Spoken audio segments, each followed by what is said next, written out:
Bismillahirrahmanirrahim. Assalamualaikum warahmatullahi wabarakatuh. Alhamdulillahi rabbil alamin. Hamdan na'imin, hamdan syakirin, hamdan yuwafi ni'amahu wa yukafi mazidah. Hamdan kama yanbaghi li jalali wajhihil karimi wa 'azimi sultani. Asyhadu an la ilaha illallah wahdahu la syarika lah wa asyhadu anna Muhammadan 'abduhu wa rasuluh. Allahumma salli wa sallim wa barik wa an'im ala sayyidina wa maulana Muhammadin wa ala alihi wa sahbihi wa man tabi'ahum bi ihsanin ila yaumiddin. Fa nas'alullaha ta'ala an yamunna 'alaina bi fadlihi wa karamihi wa judihi al-'ilma an-nafi' wal 'amal as-salih wa yufaqihana fid din wa yaftah lana futuhal 'arifin wa yarzuqana al-ikhlasa fil aqwali wal a'mal. Allahumma amin. Amma ba'd, ma'asyiral muslimin wal muslimat, jamaah pengajian Ahad pagi di Masjid Fatimah Jaten Karanganyar, rahimani wa rahimakumullah. Segala puji dan syukur mari kita haturkan kepada Allah Subhanahu wa taala, Rabb yang telah menciptakan kita, memberi kita rezeki, memberi kita umur dan usia, dan kemudian memberi kita petunjuk hingga saat ini kita masih ditetapkan oleh Allah sebagai seorang muslim, petunjuk hidayah Islam, dan semoga juga keimanan tetap menjadi fondasi bagi kita menjalani hidup ini. Keimanan kita kepada Allah, keimanan kita kepada hari akhir, keimanan kita bahwa segala yang kita amalkan di muka bumi ini ada balasan, ada ganjaran, ada perhitungan yang akan kita pertanggungjawabkan di sisi Allah nanti di akhir. Selain itu juga Allah memberi petunjuk kita untuk menghadiri majelis ilmu. Majelis ilmu merupakan wasilah bagi seseorang untuk menggapai ridha Allah dan surganya Allah. Rasulullah SAW bersabda, man salaka tariqan yaltamisu fihi ilma sahhalallahu lahu bihi tariqan ilal jannah. Barang siapa yang meniti jalan di dalam menuntut ilmu, maka Allah akan mudahkan baginya jalan menuju surga. Jadi melalui wasilah majelis taklim ini, mari sama-sama kita berharap ilmu yang kita dapat bisa mengantarkan kita kepada surga Allah Subhanahu wa ta'ala. Jamaah sekalian, pagi hari ini jadwal Ahad pertama seperti biasa majelis takon akan kami mulai dulu mukadimahnya dengan pembahasan seputar fikih korban.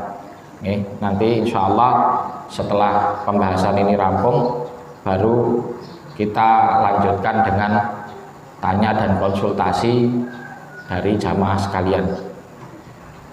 Baik, langsung saja untuk pengantar fikih korban akan kami bacakan satu ringkasan dari materi fikih korban yang disusun oleh santri di pondok pesantren kami, Salman Al-Farisi dan juga pondok Al-Jawi.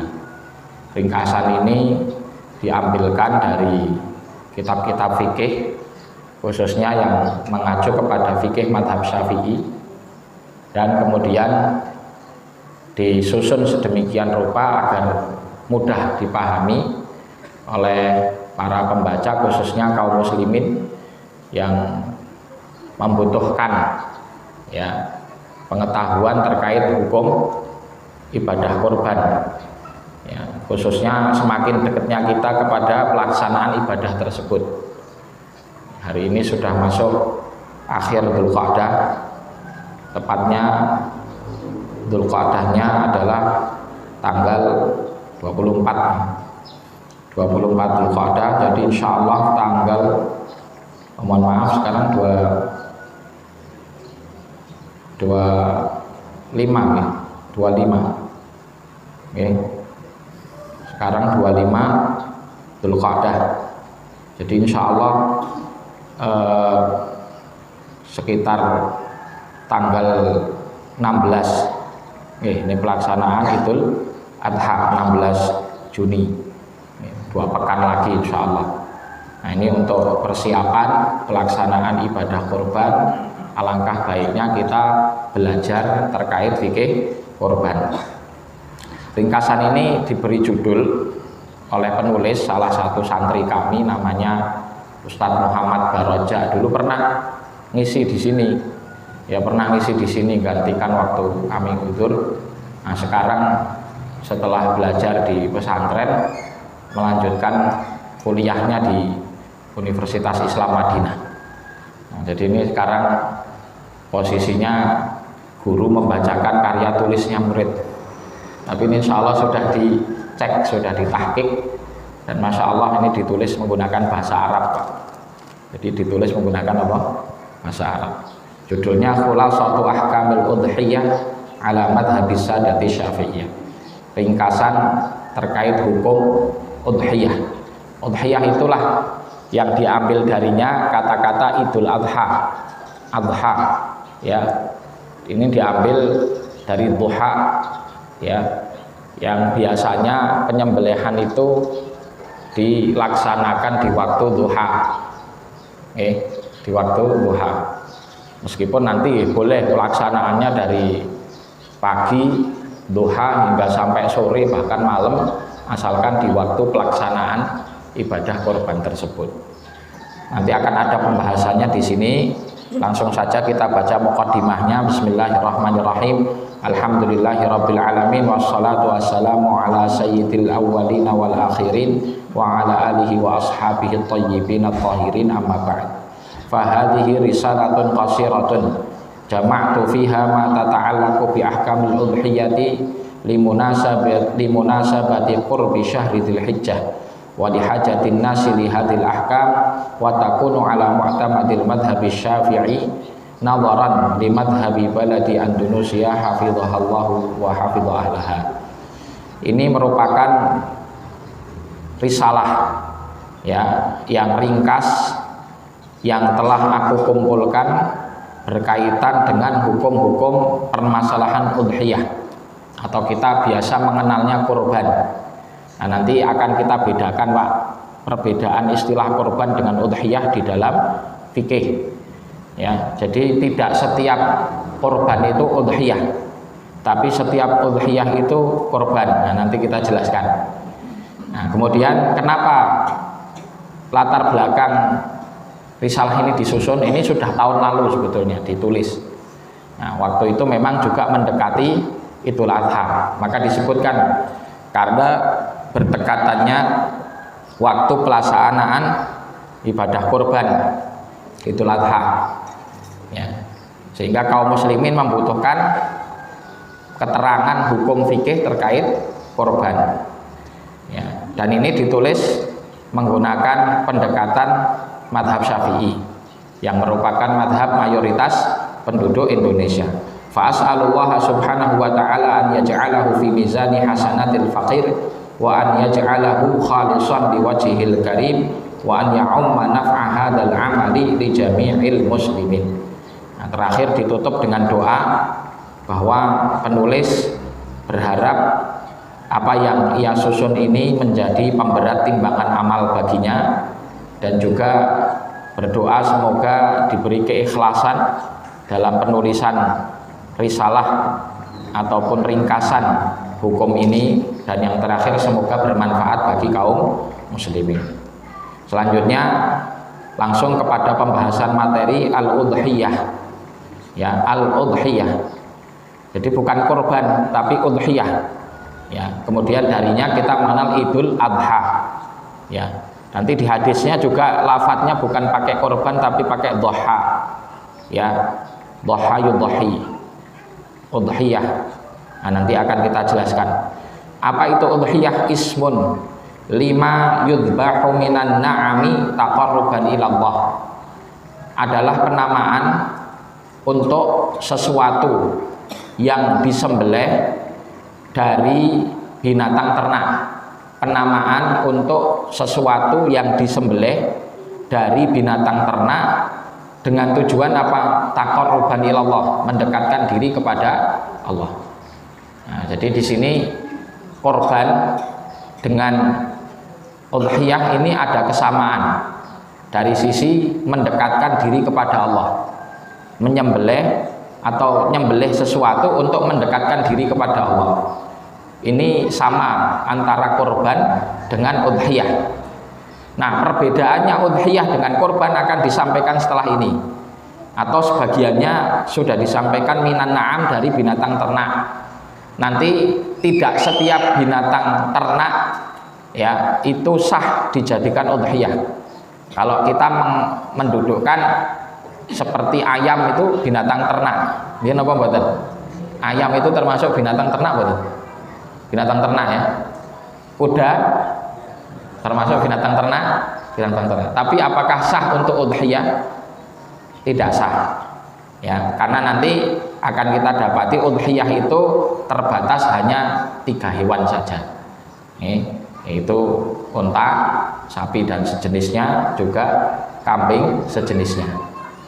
Ini terkait 3 jenis binatang ternak yang sah untuk udhiyah. Sedangkan korban itu boleh dengan yang lain. Maka datang dalam hadis bahwa Rasulullah SAW bersabda, barang siapa yang berangkat untuk melaksanakan sholat Jumat di waktu jam pertama, maka seakan-akan dia berkorban dengan unta. Barang siapa yang berangkat sholat Jumat di jam kedua, seakan-akan korban sapi. Jam ketiga seakan-akan korban kambing. Jam keempat seakan-akan korban ayam. Gitu? Betul nggak? Begitu dalam hadisnya, faka'an nahu qarraba dajajatan. Begitu sabda Rasulullah SAW. Seakan-akan korban apa? Ayam. Loh, kok ada korban ayam di sini? Bahkan kalau datang di jam kelima seakan-akan korban telur. Bukan hanya nyembelih, tapi sesuatu yang tidak bisa disembelih bisa dikorbankan. Nah, di situ juga kita mengenal kisahnya Qabil dan Habil. Ya, tersebut di surat Al-Maidah, id qarraba qurbanan fatuqbila min ahadihima wa lam yutaqabbal minal akhar. Ketika mempersembahkan korban. Ya, di situ Qabil dan Habil korban. Kalau di kisah yang ma'ruf, Habil korban kambing, Qabil korbannya makan makanan, ada buah-buahan, ada apa, nah, yang satu ikhlas, yang satu tidak ikhlas, yang satu diterima, yang satu tidak diterima. Jadi korban itu umum, bukan hanya binatang ternak khusus 3 tadi. Orang punya apa namanya kuda, terus kudanya ini disembelih untuk dikorbankan kepada Allah. Boleh apa tidak? Boleh. Termasuk bapak-bapak, ibu-ibu, ketika kita punya ayam terus pengen kita makan, ya boleh juga niatnya itu dikorbankan kepada Allah. Bukan sekedar sembelih untuk makan, tapi niatnya dikorbankan kepada Allah. Dagingnya halal nggak dimakan? Halal. Dan ketika sudah dikorbankan kepada Allah, maka alangkah lebih baiknya juga disedekahkan kepada yang membutuhkan. Tapi ala kulli hal korban di sini perbedaannya dengan udhiyah, korban itu umum, tidak terkhusus hanya 3 jenis binatang ternak. Kemudian yang kedua, perbedaannya terlihat di sini. Di dalam definisinya udhiyah juga disebutkan min yaumin nahri ila akhiri ayyamit tasyrik. Dari sejak hari nahar. Kapan itu hari nahar? Ay yaumul ashir, hari ke-10 dari bulan Dzulhijjah, itu disebut hari nahar. Disebut hari nahar. Sampai ke akhir hari tasyrik. Nah, udhiyah waktunya khusus terbatas 4 hari ini tok, 10, 20, 10, 11, 12, 13, 10, 20, 10, 11, 12, 13. Jadi 4 hari ini. terbatas ini toh. Sedangkan korban itu tidak dibatasi apa? Hari. Korban itu kapanpun boleh. Ya. Sedangkan udhiyah itu 4 hari ini toh. Nah ini secara istilah fikih begitu Pak. Hanya saja karena orang Indonesia mungkin kalau mau ngomong udhiyah itu susah. Akhirnya gampangnya idul korban, gampangnya kan korban kan gitu seringnya. Mari kita melaksanakan ibadah korban, bukan ibadah udhiyah. Padahal menurut sudut pandang istilah fikih itu berbeda. Jelas ya bapak-bapak ibu-ibu. Tapi ala kulli hal karena istilah yang ma'ruf di tengah-tengah kita korban, nah nanti saya sering akan pakai istilah korban. Nih, baik. Ini tadi kita sudah memahami tentang apa? Definisi. Ya, udhiyah itu adalah nama yang diperuntukkan untuk hewan ternak yang disembelih dengan tujuan mendekatkan diri kepada Allah dari tanggal 10 sampai 13 Dzulhijjah. Gampangnya begitu. Nah, dasarnya disebutkan di sini wal aslu fiha qabla al-ijma' al-kitab wa sunnah. Dasarnya pertama adalah Alkitab, Al-Qur'an. Ya, firman Allah fasholli li rabbika wanhar. Ini dasar perintah syariat apa? Kurban.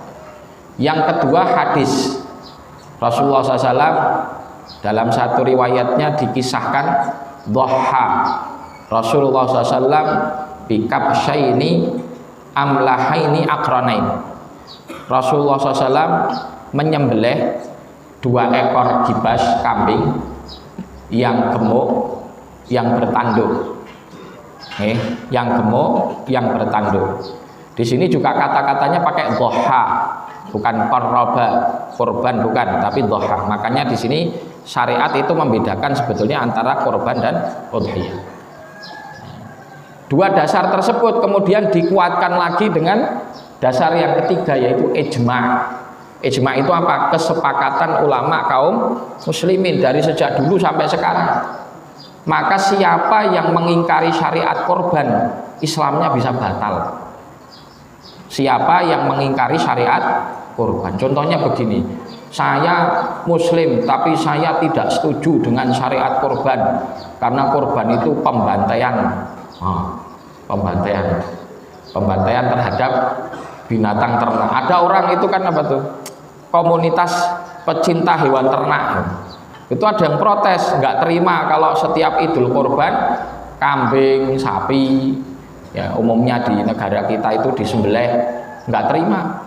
Loh ini gimana? Kamu muslim kok nggak terima sama ibadah korban? Islammu bisa batal. Wong ini sudah menjadi ketetapan syariat yang statusnya ijma'. Ijma' itu tidak ada perselisihan dari kaum muslimin. Wallahu ta'ala alam. Nah kemudian selanjutnya hukmul udhiyah, dasar hukum udhiyah. Al-udhiyatu sunnatun mu'akkadatun. Udhiyah itu hukumnya sunnah mu'akkadah likulli muslim. Jadi bukan wajib. Bukan wajib. Maknanya sunnah itu apa? Dikerjakan berpahala, ditinggalkan tidak dosa. Itu arti sunnah ya, arti sunnah dikerjakan berpahala, ditinggalkan tidak dosa. Nah, muakkadah itu apa? Ditekankan. Amalan yang berpahala yang ditekankan, artinya oh ini penting banget, rugi kalau orang itu tidak mengamalkan. Nah, dari situ maka sebagian ulama atau banyak dari ulama yang mendudukkan orang yang mampu korban kok tidak korban itu makruh hukumnya. Orang yang mampu korban tapi tidak berkorban itu hukumnya makruh. Lah makruh ini apa? Makruh itu dikerjakan tidak berdosa tapi ditinggalkan dapat pahala. Cuman karena istilahnya itu makruh dari kariha yakrahu makruhan, itu artinya dibenci, tidak disenangi. Maka amalan yang makruh itu tidak disenangi oleh Allah dan Rasulnya. Dalam satu riwayat Rasulullah SAW bersabda, man wajada ma yudhahi walam yudhahi fala yaqrabanna musallana. Barang siapa yang mampu berkorban tapi tidak mengerjakan korban, jangan dekat-dekat musollaku. Musolla di sini maksudnya tempat pelaksanaan sholat Id. Ya, di hari Id ada orang mampu korban tapi nggak korban. Kata Rasulullah, nggak usah dekat-dekat ke sini.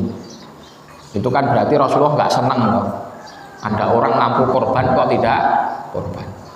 Nah di sini dari dasar tadi bahwa hukum korban itu sunnah muakkadah, terus juga dalil hadis tadi, banyak ulama yang mendudukkan orang yang mampu korban tidak berkorban itu makruh.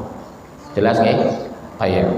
Selanjutnya disebutkan di sini likulli muslimin hurrin mukallafin rasyidin qadir. Nah niki bagi yang berkorban ada syarat-syaratnya.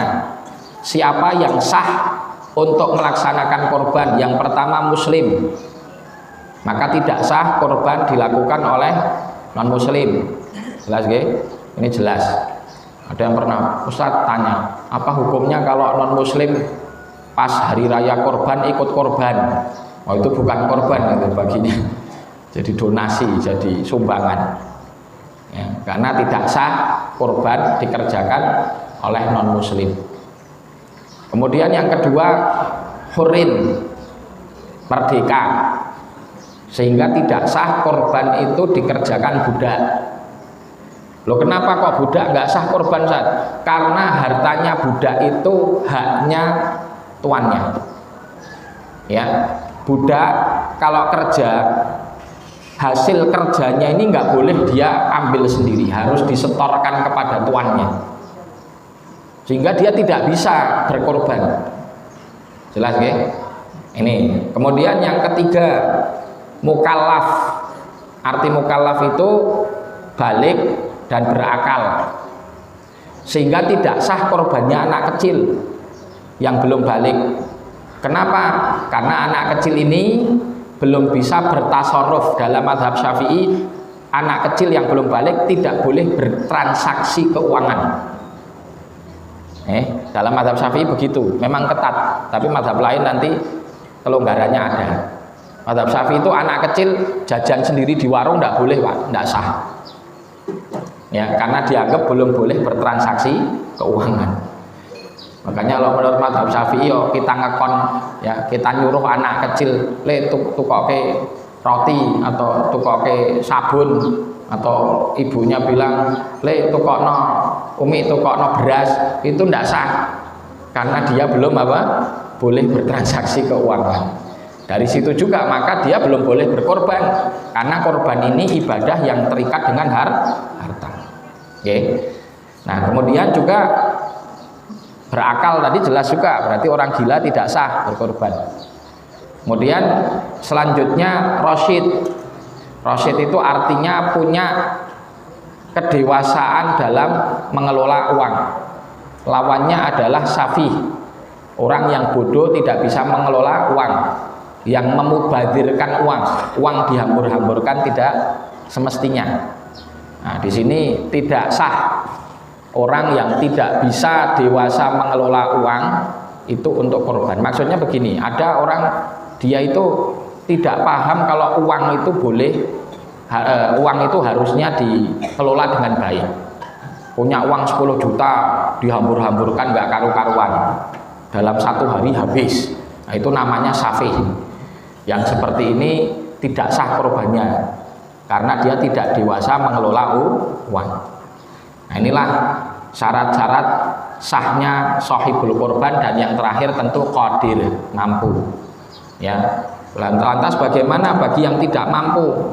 Ya, tidak mampu, ya di sini batasan mampu wa huwa man yaqdiru 'alaiha fadilatun an hajatihi wa hajatum mumawwinihi yauman nahri wa ayyamit tasyrik. Yang disebut mampu itu adalah orang yang memiliki kelebihan harta, ya, untuk hajat kebutuhannya di hari Idul Adha hingga akhir tasyrik. Ini 4 hari tok. Seumpamanya begini, kebutuhan pokok kewajiban dia menafkahi keluarga untuk 4 hari itu butuh 500.000 contoh. Nah dia punya uang 2.500.000. Nah berarti kalau yang 2 juta ini dibuat berkorban masih sisa berapa? 500.000 cukup nggak buat kebutuhan 4 hari? Cukup. Ini disebut mampu. Yang seperti ini disebut apa? Mampu. Karena uangnya yang dipakai untuk berkorban itu melebihi hajat kebutuhan 4 hari, bukan 1 bulan. Kalau hitungannya 1 bulan 2,5 juta mesti kurang, sehingga waktu itu disebut tidak mampu. Tapi enggak, ketentuan tidak mampu itu patokannya 4 hari tok itu. Tanggal 10, 11, 12, 13. Nah muncul pertanyaan, sah tidak hukum berkorban bagi orang yang hutang? Dia berhutang untuk korban, boleh enggak? Loh berarti kalau berhutang kan enggak mampu, Ustaz. Belum tentu. Bisa jadi orang hutang mampu, ya. Maka disyarati sah korban seseorang dengan hutang dengan catatan dia punya potensi pemasukan yang rutin yang bisa untuk menyelesaikan hutangnya ini, itu satu. Terus yang kedua, atau dia memiliki aset yang bisa dicairkan untuk melunasi hutang. Contoh ya, orang punya tanah ya, tanahnya 1 hektar, kalau dijual mungkin harganya 1 M. Tapi pas datang ibadah korban dia tidak punya duit, dia pengen korban. Kalau mau utang 3 juta untuk menafkahi keluarga, jadi nafkah yang pokok itu sudah beres untuk 4 hari tadi minimalnya, untuk 4 hari tadi. Baik. Kemudian selanjutnya, tsumma in ta'addada ahlul baiti fahiya sunnatun kifayatun wa illa fasunnatu ain. Maka apabila di dalam satu rumah itu terdapat lebih dari 1 orang, ya umumnya keluarga, suami, istri, anak-anak, hukum pelaksanaan korban ini sunnatun kifayah. Maksudnya sunnatun kifayah apa? 1 orang dari keluarga itu, dari penghuni rumah itu sudah melaksanakan korban, maka yang lainnya gugur sunnahnya. Bahkan pahalanya akan dibagi kepada seluruh anggota keluarga tersebut. Sang bapak korban, maka gugur sunnahnya kepada istrinya dan anak-anaknya. Pahalanya juga diberikan kepada istrinya dan anak-anaknya. Jelas ya, itu istilah sunnah kifayah dan sunnatu ain. Tapi apabila dalam satu rumah penghuninya cuma 1 orang, jomblo umpamanya, ya itu sunnatu ain. Sunnah itu khusus ditujukan untuk dirinya. Kalau mampu maka mengerjakannya adalah afdal. Kemudian selanjutnya, wala tajibul udhiyatu illa bin nadri hakikatan aw hukman. Nadar itu tidak wajib, korban itu tidak wajib kecuali apabila disertai nadar. Tadi hukum asalnya kan apa? Sunnah muakkad, sunnah muakkadah. Tapi bisa jadi wajib seandainya sahibul korban ini nadar. Contoh dia mengatakan, seumpama anak saya lulus sekolah, saya bernadar akan korban. Nah, korbannya jadi wajib. Hukum korbannya jadi wajib. Jelas nggih? Berarti hukum korban ada 2, ada yang sunnah, ada yang wajib. Kapan wajib? Ketika apa? Nadar. Kalau tidak nadar berarti hukumnya sunnah. Semoga bisa dipahami. Selanjutnya, syurutul udhiyah, syarat-syarat ibadah korban. Yang pertama, an yakuna minan na'am. Syaratnya harus dari binatang ternak, wahyal ibilu wal baqaru wal ghanam, yaitu unta, sapi dan juga kambing. Dengan spesiesnya. Sapi, kerbau itu kan sama. Kambing, domba, biri-biri dengan berbagai macam varietas atau spesiesnya, kayak Etawa, Merino, Sanen, Sapera itu semuanya bentuk kambing-kambingan. Nah, itu semuanya sah untuk dikorbankan. Kalau rusa sah betul? Rusa sah betul? Hah? Apakah rusa itu kambing? Bukan, berarti tidak sah. Terlebih lagi perbedaannya di binatang ternak itu diternak, dipelihara. Nah, padahal karakter kayak rusa itu bukan dipelihara, liar ya. Begitu. Selanjutnya watujzi'u al-badanatu. Ya, watajzi'ul badanatu wal baqaratu an sab'atin minad dima. Satu ekor unta atau satu ekor sapi sah dikorbankan dengan sistem patungan 7 orang. Falau ishtaraku fi badanatin wa arada ba'dhum udhiyah wal ukhra aqiqah aw hadaya aw dhiyafah ajza'athu. Seandainya patungan 7 orang satu ekor sapi, 4 orang niatnya kurban, 3 orang niatnya aqiqah, sah napa mboten? Nah, satu ekor sapi patungan 7 orang, yang 4 niatnya kurban, yang 3 niatnya aqiqah, sah atau tidak dikorbankan? Jawabannya sah. Jawabannya apa? Boleh. Bahkan ada orang yang tujuannya saya cuma pengen dapat dagingnya, saya nggak mau korban kok. Jadi nanti 1/7 itu diakasihkan saya semua. Mungkin bakul semuanya. Itu sah. Ya, bagi 7 orang di patungan 7, ya, yang 1 bakul, yang 6 korban. 6 orang ini sah korbannya. Ya kalau bakul ya enggak dapat pahala. Tujuannya bukan korban, ya kan? Tapi bagi yang lainnya sah. Bagi lainnya sah untuk apa? Untuk korban. Kemudian wala tajzi'u syatu illa an wahidin la aktsar. Sedangkan kambing itu hanya sah dikorbankan oleh 1 orang, tidak boleh patungan. 1 ekor kambing patungan 7, nggak sah. Falau dhahar rajulani bisyataini musya'ataini bainahuma lam tujzi. Seandainya 2 orang korban dengan 2 ekor tapi tidak jelas kepemilikannya yang mana punya siapa. Contoh, ada kambing hitam sama putih. Ini dikorbankan atas nama 2 orang. 2 orang, si A sama si B. Si A sama si B ngomong, 2 kambing ini korban kami berdua. Ini tidak sah. Kenapa? Karena seakan-akan 2 orang ini patungan.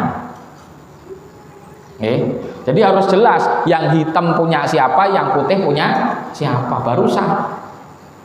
Gitu. Kalau tidak diperjelas seperti itu nggak sah. Kan bisa jadi begini, 2 ekor kambing ini masing-masing harganya 3 juta. Berarti total berapa, Pak? 6 juta. Kan masing-masing harganya 3 juta. Ketika orang ngomong 2 kambing ini korban kami berdua, bisa jadi mereka patungan 5 juta sama 1 juta. Bener apa enggak? Yang kalaulah orang yang patungan 1 juta itu beli 1 ekor kambing udah dapat belum? Belum dapat karena harganya 3 juta. Jelas ya? Makanya kalau korban 2 ekor untuk 2 orang harus diperjelas. Ini atas nama siapa, ini atas nama siapa. Ini fikihnya demikian. Kemudian syarat yang kedua, tadi syarat yang pertama, ya, yaitu syaratnya dari hewan ternak dengan ketentuan yang sudah kita bahas. Syarat yang kedua, antablugha sinnan mu'tabaran syar'an. Syaratnya harus masuk umur yang sudah diperbolehkan secara syariat. Unta 5 tahun, ya, unta 5 tahun.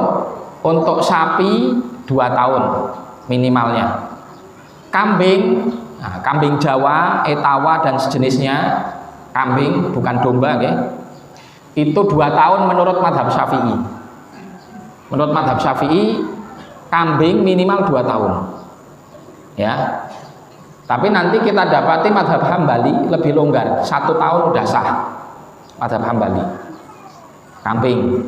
Sedangkan domba itu yang gembel itu, biri-biri, Merino itu yang gembel bulunya lebat biasanya. Ini untuk madhab Syafi'i syaratnya 1 tahun. Madhab Hambali setengah tahun udah sah, 6 bulan. Ya, ada perbedaan di syarat umur antara madhab Syafi'i dan Hambali sebagaimana tadi kami sebutkan. Kemudian yang ketiga, faqdul aibil ladzi yungkisul ma'kula halan wa au ma'alan. Terbebas dari aib cacat yang mengurangi daging, baik seketika itu atau nantinya. Nah, kalau dibiarin dagingnya akan berkurang. Sekarang memang tidak, tapi besok atau lusa daging akan berkurang. Contohnya sakit, semuanya diare, nah, mencret ini kambingnya. Itu biasanya ngurangi daging nggak sakit yang segitu itu? Ngurangi nggak? Ngurangi. Yang begini berarti tidak sah dikorbankan. Ya, telinganya terpotong, nggak sah. Ya, buntutnya terpotong. Buntut yang terpotong itu biasanya juga berpotensi kepada apa? Berkurangnya daging. Kemudian pincang, ya, nggak punya gigi, giginya rontok hilang semuanya. Nah, itu juga sama. Tapi kalau patah apa namanya tanduk, ini ngurangi daging nggak? Biasanya tidak ya. Biasanya tidak. Kalau tanduknya patah, dia tetap biasa aja, makannya tetap lahap, nggak mengurangi potensi daging. Yang seperti ini tidak masalah, jadi tetap sah untuk dikorbankan. Telinganya sobek, nggak masalah. Atau telinganya lubang, karena biasanya di apa buat nandai itu dilubangi, di strapless. Itu nggak masalah. Yang seperti ini bukan cacat yang menghalangi keabsahan apa korban. Yang keempat, syarat yang terakhir, an-niyatu indad dzabhi. Niat sebelum disembelih. Siapa yang niat? Sahibul korban. Lo yang nyembelih jagalnya pas nggak apa-apa. Dia boleh mewakilkan. Yang penting sebelum disembelih sudah diniati hewan ini untuk korban atas nama siapa dan seterusnya. Ya, tentu sahibul korban yang meniatkan. Ya, itu saya ringkas 4 syarat ya yang memberikan keabsahan ibadah korban kita. Afdhalul udhiyah, afdhaluha min haitsu kathrati iraqatid dima sab'un minasyah. Korban yang paling afdal ditinjau dari jumlah kepala yang disembelih. Jadi semakin banyak yang disembelih semakin afdal. Maka 7 ekor kambing lebih afdal daripada 1 ekor unta. 7 ekor kambing lebih afdal daripada 1 ekor unta. Ditinjau dari apa? Banyaknya ekor yang disembelih atau kepala yang disembelih. Ya, semakin banyak yang disembelih semakin afdal. Baru setelahnya unta 1 ekor, sapi 1 ekor, kemudian 1 ekor domba. Jadi domba itu lebih afdal daripada kambing, Pak. Domba itu lebih afdal daripada kambing. 1 ekor domba, setelahnya 1 ekor kambing, setelahnya patungan unta, setelahnya baru patungan sapi. Jadi patungan sapi itu derajatnya malah paling rendah. Lebih afdal korban 1 ekor kambing. Karena hitungannya tadi berapa banyak kepala yang disembelih. Kemudian dari sisi apa namanya daging yang paling bagus, maka derajat pertama domba, baru setelahnya kambing, baru setelahnya sapi, baru setelahnya unta. Dari sisi enaknya daging itu urutannya demikian. Meskipun kita ngomong nek menurutku sapi luwih enak mbangane kambing, tapi menurut syariat paling enak itu domba. Dan sebetulnya memang demikian, Pak. Pun jenengan nanti tanyakan pakar daging, itu nanti kesimpulannya daging paling enak itu daging domba. Oke. Kemudian baru kambing. Nah, dari sisi domba dan kambing saja, ini kalau orang paham, domba itu tidak lebih perengus daripada kambing. Kambing itu lebih perengus dari sisi dagingnya gitu. Ya, maka Masya Allah ya. Kenapa demikian? Dalilnya gampang. Yang dipilih sama Rasulullah korbannya adalah domba. Ya, yang dipilih oleh Rasulullah korbannya domba. Rasulullah tentu ketika mencontohkan kepada umatnya korban itu dengan yang terbaik. Ya. Jadi makanya domba yang dikorbankan oleh beliau. Kemudian selanjutnya dari sisi warna, maka warna putih, kemudian kuning, kemudian coklat, kemudian merah, ya, kemudian yang terakhir adalah hitam. Ya. Ya, ada belang, baru yang terakhir hitam. Warna hitam mulus itu paling rendah derajat dari sisi warna. Ya, terus yang terakhir dari sisi nilai, ya tentu yang paling mahal, yang paling afdal. Maka barang siapa bisa berkorban 7 ekor domba putih semua, ya, kemudian domba dari jenis yang paling mahal, mungkin merino seumpamanya, 1 ekornya harga, ada merino tuh 1 ekor sampai 60 juta Pak, beneran gede, ya, gemuk. Dagingnya paling banyak, ini yang paling afdal korban. Jelas ya? Nah, itu dari sisi sudut pandang keafdalan. Terus waktul udhiyah, waktunya kapan? Wa waktuha ba'da mudhi qadri rakataini wa khutbataini khafifatain min tulu'i syamsi yauman nahr. Waktunya itu dimulai kapan? Untuk dianggap sah korban setelah terbit matahari. Kemudian berlalu darinya waktu yang cukup untuk sholat 2 rakaat dan 2 khutbah ringan. Seandainya sholat 2 rakaat dan 2 khutbah ringan ini kita hitung 15 menit. Kemudian terbit matahari anggaplah jam 6. Terbit matahari anggaplah jam 6. Maka waktu sah untuk korban itu dimulai jam 6:04. Nah, kalau besok tinggal dihitung aja nanti syuruknya jam berapa. Kemudian dihitung kurang lebih 15 menit. Ya, kurang lebih. Ini kira-kira orang sudah selesai sholat 2 rakaat dan khotib sudah selesai khutbah 2 khutbah. Jadi memang jumhur ulama itu khutbatul id itu 2 kali khutbah. Jumhur, meskipun pendapat lain juga menyebutkan boleh 1 kali khutbah. Jelas nggih? Nah, seandainya ada orang nggak ikut sholat id, sholat id di lapangan belum rampung, tapi jam 6:04 dia udah nyembelih, sah apa enggak? Sah atau tidak sah? Sholat idnya belum rampung loh, khotibnya masih khutbah. Nah, ketika kita sudah belajar fikih ini kita katakan itu sah. Karena tadi dia sudah melewati terbit matahari dan waktu yang cukup untuk mengerjakan 2 rakaat sholat dan 2 kali khutbah. Jelas ya? Kalau ngurusi khotibnya, mau ada yang khutbahnya sejam, repot. Orang dangdang apa?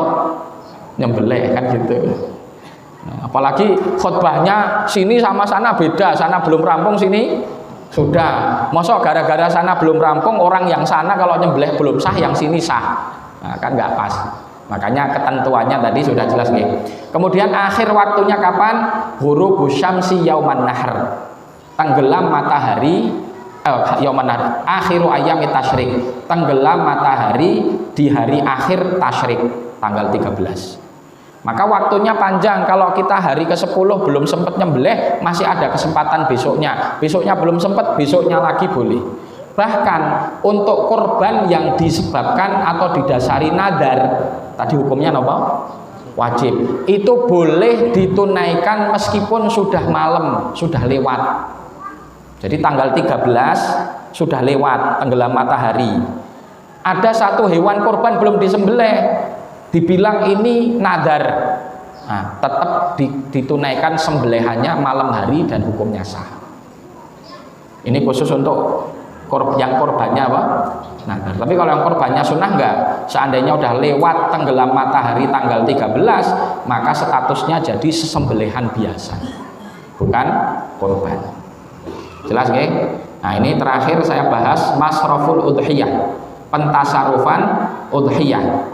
Ya, pentasarufan udhiyah ini dibagi jadi 2. apabila korbannya tadi nadar yang hukumnya wajib, maka semua daging korban, semua yang ada di hewan ini, kulitnya, dagingnya, tulangnya, kepalanya, kikilnya, tanpa terkecuali wajib disodakohkan. Sahibul korban tidak boleh ngambil sedikit pun dari binatang tadi, bagian hewan tadi. Saya mau ngambil kepalanya tok, tidak boleh. Saya ngambil kikilnya tok, tidak boleh. Kulitnya tidak boleh. Semuanya wajib sodakohkan. Kalau korbannya apa tadi? Nadar. Nah, kalau tidak nadar, karena dia hukumnya sunnah, nah maka di sini jadi 3 pembagian. Sepertiga boleh dimakan sahibul korban, sepertiganya lagi disodakohkan, sepertiganya lagi boleh dihadiahkan. Kalau bahasa sodakoh itu berarti larinya kepada fuqara wal masakin, fakir dan miskin. Sedangkan hadiah boleh diberikan kepada siapapun, kepada tetangga, kepada sanak saudara, kepada panitia, kepada siapapun boleh. Tapi tidak boleh dihadiahkan kepada masjid, karena masjid bukan orang. Jelas ya? Ini tulak lulangnya tak hadiahkan ke masjid, nggak boleh. Dihadiahkannya harus ke person orang. Tukang jagal boleh dihadiahi. Pak, jenengan jagal tempat saya, nanti selain upah tak kasih tambahan hadiah kulit, contohnya boleh. Nah, semua bagian hewan korban tidak boleh dijual, ya, tidak boleh dijual. Oleh siapa? Oleh sahibul korban. Lah kalau panitia bagaimana Pak Ustaz? Panitia itu wakilnya sahibul korban, sehingga panitia juga tidak boleh jual, baik seizin si pengkorban, sahibul korban, atau tanpa izin. Apalagi yang boleh jual itu penerima. Kalau hewan ini sudah dihibahkan, dihadiahkan, atau sudah disodakohkan, maka si penerima itu boleh menjualnya. Orang fakir dikasih lulang kulitnya sapi, dia bingung, kulit aku radunya, boleh nggak dijual? Boleh, karena sudah dia terima, ya, uangnya boleh dia manfaatkan karena sudah jadi haknya. Jelas ya? Nah, ini nanti panitia semoga bisa memahami tata cara pentasarufan. Kemudian syarat pentasarufan hewan korban itu harus dalam kondisi daging fresh. Artinya itu tidak boleh ditasarufkan dengan bentuk matang. Ada inisiatif, wah ini kayaknya orang tidak bisa mengolah daging, kita masakkan sekalian gitu, jadikan gulai semua baru dibagi-bagi, itu tidak boleh. Ya, juga harus dalam kondisi fresh yang tidak dibekukan, ya, tidak dibekukan. Jadi nggak boleh pentasarufannya setelah sudah dikalengi, dikemasi, itu nggak boleh. Harus dalam kondisi fresh. Jelas ya? Ini mungkin hal-hal yang terkait seputar dengan fikih kurban. Tentu belum tuntas, maka monggo kalau ada pertanyaan kami persilahkan. Wengking.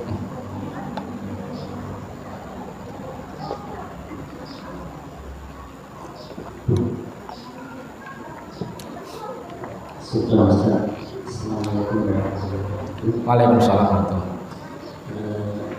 Beberapa hari yang lalu itu masjid di sebelah kami, tetangga masjid itu mengajukan permohonan untuk kulit nanti untuk biaya pembangunan masjid itu. Terus kemudian kami sepakati bahwasanya kulit nanti hanya untuk fakir miskin. Dan biasanya di tempat kami itu kami memfasilitasi untuk fakir miskin, itu kami undang beberapa orang perwakilan itu, dan kami karena mereka juga kesulitan untuk mengolah kulitnya, kami mendatangkan tukang pembeli kulit gitu. Jadi sudah kami serahkan kepada mereka, kemudian kami memfasilitasi untuk menjualkan kulit tersebut biar lebih bermanfaat gitu. Itu kalau menurut fikih bagaimana? Assalamualaikum. Dasarnya harus dipahami dulu panitia wakil daripada shahibul korban. Jadi segala bentuk pentasarufan itu harus atas persetujuan shahibul korban. Itu pertama, itu harus dipahami dulu. Karena kalau enggak, panitia memutuskan sesuatu, panitia sepakat, shahibul korbannya belum tentu sepakat. Kalau shahibul korbannya enggak sepakat, kita tidak berhak, wong panitia cuman wakil. Itu pertama. Terus tadi yang mengajukan masjid bukan pihak yang boleh menerima. Ya, kalaupun daging kulit tadi itu mau diberikan kepada pihak tertentu yang selanjutnya pihak ini jual dan hasil penjualannya disedekahkan ke masjid, nah itu boleh-boleh aja. Jadi nanti caranya memang kulit ini diberikan secara khusus kepada person. Nah, masalah person ini habis itu mau nyodakohkan atau mau dimakan sendiri itu udah bukan urusan panitia. Tapi kalau ngasih ke masjid atau ngasih ke yayasan itu nggak boleh, karena dia bukan person, ya, bukan person. Jadi harus orang yang menerima, bukan masjid, bukan yayasan, bukan pondok, itu bukan. Kemudian selanjutnya tadi yang ditanyakan masalah karena sudah disepakati, semoga ini sepakat memang panitia dan juga shahibul korban diberikan kepada fakir miskin, kulitnya begitu nggih. Dia kesusahan untuk jual, didatangkan orang yang pengepul kulit. Nah, ini diserah terimakan dulu. Niki Pak nggih, pun jenengan tampi, ini daging korban dari para mudhahi, ya, ashabul korban yang ada di masjid A. Sampun kita serahkan jenengan, ya sudah, monggo kalau jenengan mau jual, ini penjualnya, panitia sudah lepas tangan, berarti nanti si fakir atau miskin ini jual ke itu sudah jadi haknya. Ini ku angsal boleh, malah jazakumullah khairan katsiran, sudah memudahkan fakir miskin untuk apa tadi, bisa menjual tadi kulit hewan korban, karena memang ya kadang orang dapat susah, bingung ini mau jual kemana, kalau ngolahnya bingung gitu nggih. Barakallahu fikum. Monggo.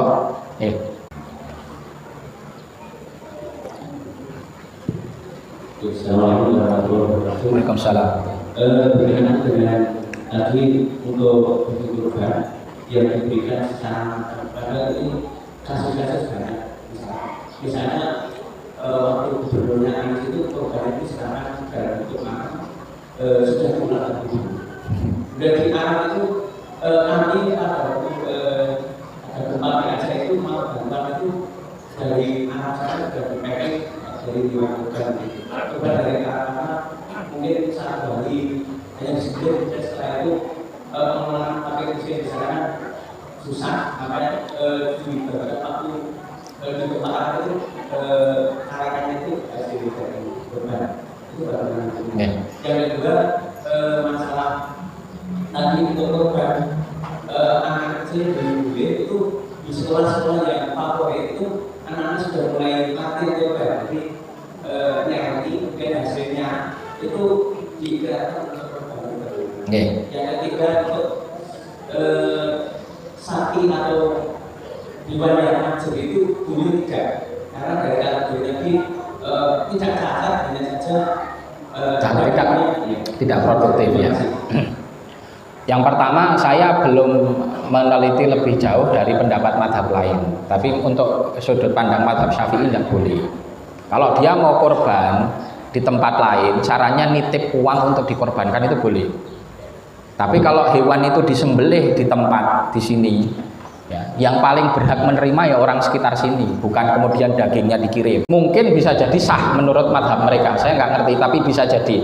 Karena dalam mazhab Syafi'i belum sahnya anak kecil korban itu karena dia belum sah bertransaksi, bertasarruf dengan uang.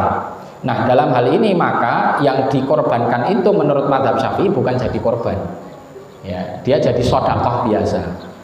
Ya, dia jadi sedekah biasa, pahalanya berbeda dengan pahala korban. Wallahu ta'ala. Terus yang terakhir, masalah hewan yang sudah majer itu bukan aib yang menghalangi untuk tidak disahkannya hewan korban. Ya, jadi dalam hal ini saya lupa tadi masalah keafdolan kalau dari sisi jenis kelamin antara jantan dan betina, maka jantan lebih afdol daripada yang betina. Nah ini majer biasanya kan betina ya, kalau jantan tidak ada majernya. Nah itu tetap sah dikorbankan. Tapi dagingnya pun buatan patio enak, itu bukan urusan, tapi dagingnya kan masih ada. Nah, dagingnya masih ada toh, tapi biasanya banyak lemak ya, biasanya banyak lemaknya. Yang jelas sah. Monggo. Mana dulu terserah. Yang caket dulu Pak nggih. Yang sini dulu nggih. Assalamualaikum warahmatullahi wabarakatuh. Waalaikumsalam warahmatullahi wabarakatuh. Untuk yang pertama yaitu kalau ada orang ingin merupakan bersama anaknya sama anaknya itu balik, dan setelah itu harus sebagai panitia mungkin menjelaskan, tapi dari beberapa tertekan untuk anaknya yang belum balik, akhirnya panitia dan tim sendiri itu menyiapkan atas nama bapaknya. Itu apakah boleh, karena tadi penjelasan untuk anak sebelum balik itu tidak boleh untuk berkorban atau tidak. Yang kedua untuk lembu, yaitu kan ini tidak boleh satu banyak korban ini atau korban ini atas dua nama itu tadi. Dan untuk kasus lembu itu pembelian mungkin satu kandang ada 2 lembu dan harga 23, 46. Habis itu wes mas ini perlengkapan kebawahan umum 40 juta, dan itu apakah termasuk di situ atau waktu penamaan niat dilakukan penamaan hewan kurban ketika yang hewan turun untuk kelompok 1 hewan ini, untuk kelompok 2 hewan ini.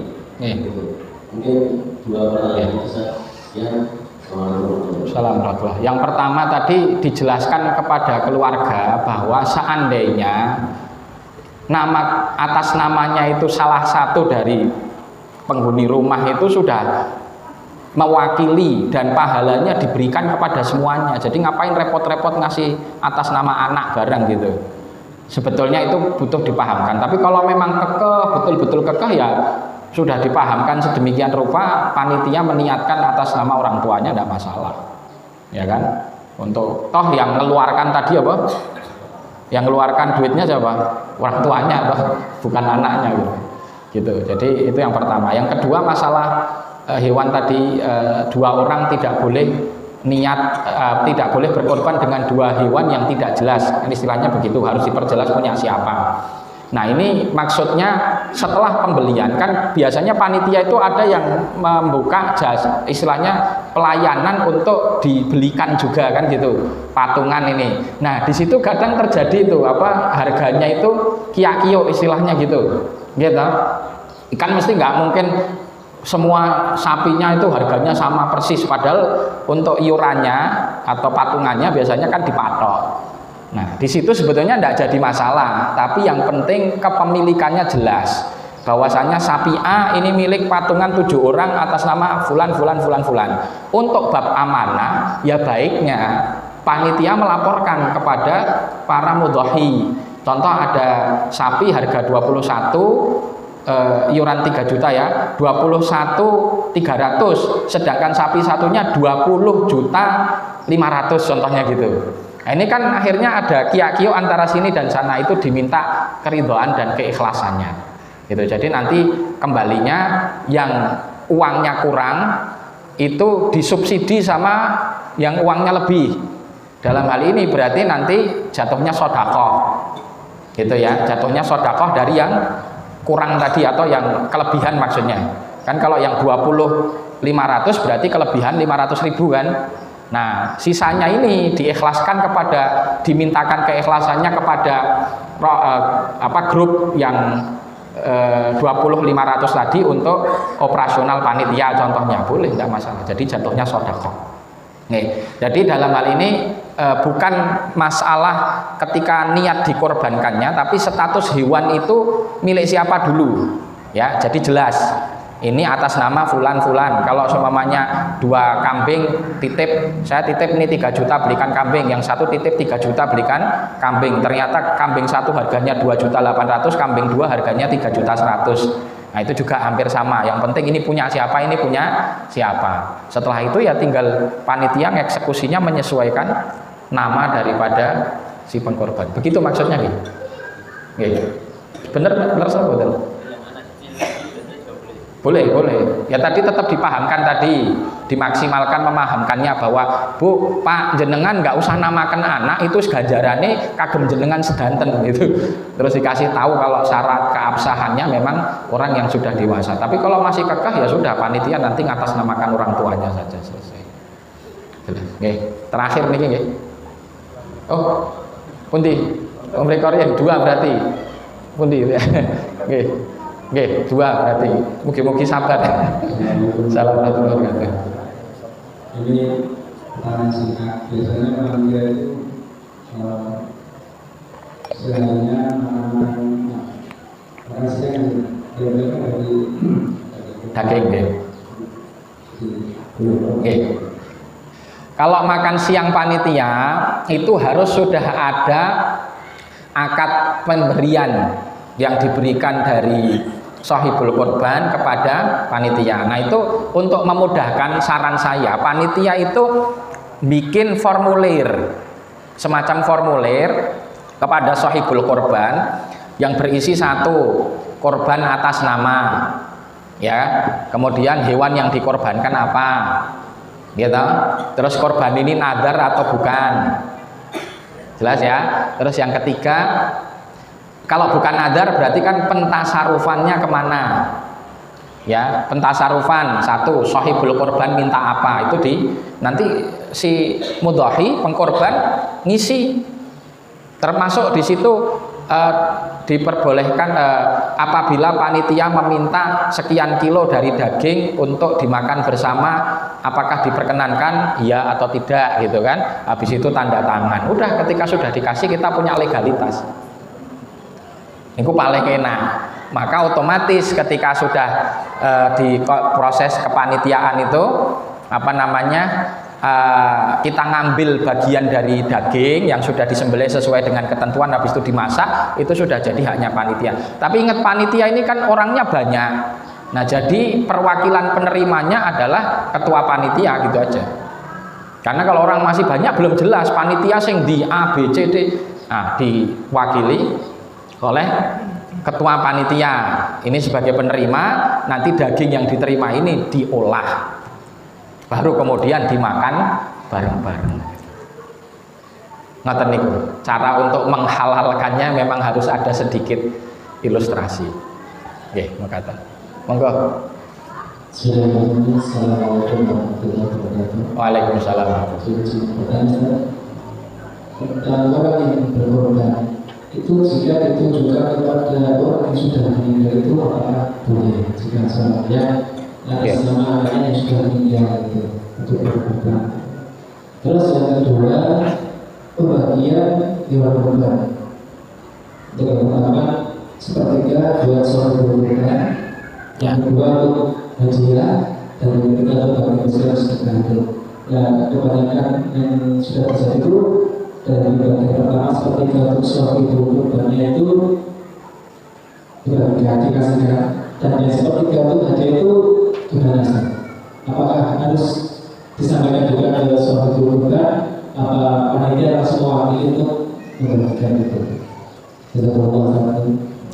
Untuk yang pertama, mengkorbankan ke atas nama orang yang sudah meninggal dalam mazhab Syafi'i diperkenankan apabila almarhum berwasiat untuk itu. Tapi kalau tidak mewasiatkan, menurut mazhab Syafi'i nggak boleh, nggak sah. Nah, saya nggak ngerti kalau mazhab lain, mungkin ada yang mengesahkan. Tapi dalam mazhab Syafi'i nggak sah. Syaratnya harus wasiat, bahwa dulu almarhum mewasiatkan kepada ahli warisnya untuk mengkorbankan atas nama dirinya. Kemudian terkait yang kedua, jadi di sini begini, panitia ini untuk kehati-hatian. Seringnya kan panitia itu merasa karena sahibul korban sudah menyerahkan berarti sudah selesai, berarti sudah panitia berhak ngapa-ngapain, itu kurang tepat. Maka tadi dengan adanya formulir tadi untuk memperjelas akad, karena panitia itu hanya wakil, bukan penerima. Panitia itu hanya wakil membantu pelaksanaan ibadah kurban si pengkorban dari penyembelihan sampai pentasarufan, kan begitu. Nah tadi tasaruf yang pembagian yang terkait dengan hadiah ya dikonfirmasikan dulu sahibul korban, jenengan mau ngadiahi orang tidak? Oh enggak, monggolah panitia terserah, dibagi sesuai dengan ketentuan yang semestinya. Dan di sini ingat, kita ini di sekitar kita banyak fuqara masakin. Ketika Idul Kurban begini, mereka harusnya yang lebih diprioritaskan. Kalau bisa bagiannya mereka itu dilebihkan daripada umumnya. Jangan sampai sama. Kadang sekedar karena dihitung berapa kakak, berapa warga udah dibagi rata, itu juga menurut saya kurang tepat. Karena prioritasnya itu sebetulnya diberikan kepada fuqara wal masakin. Sisanya baru dibagi-bagikan kepada seluruh masyarakat kaum muslimin. Wallahu taala. Makaten nggih. Saya kira cukup, sudah jam 6:10. Semoga bermanfaat bagi kita semua. Kita akhiri wassalamualaikum warahmatullahi wabarakatuh. Assalamualaikum warahmatullahi wabarakatuh.